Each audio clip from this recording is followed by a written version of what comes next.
Lotay MIDC परिसरातील प्रदूषित पाण्यावरती कारवाई करण्याची मागणी तसेच वारंवार तक्रारी आणि निवेदन देऊन सुद्धा कोणतीच कारवाई होत नसल्याने उपप्रादेशिक कार्यालय महाराष्ट्र प्रदूषण नियंत्रण मंडळ कार्यालयात मनसेने धडक दिली।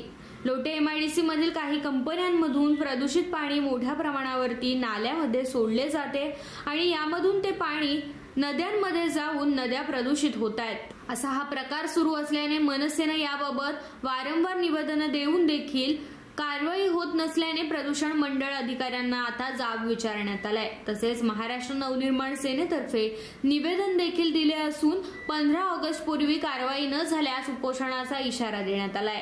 हे करता म्हणजे तिकडे काशीकडे लोक जनतेचे काही होते।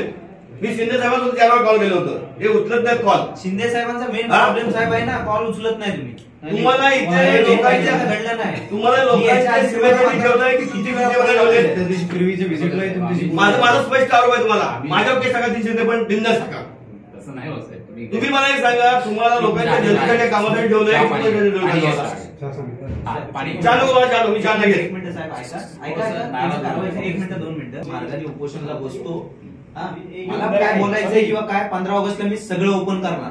मी मग शिंदे साहेब मागं मी त्यांना पण सांगितलंय, मागं त्यांची आपण काळजी करून थांबलोय, मी त्यावेळेस थांबणार नाही। आज जर मी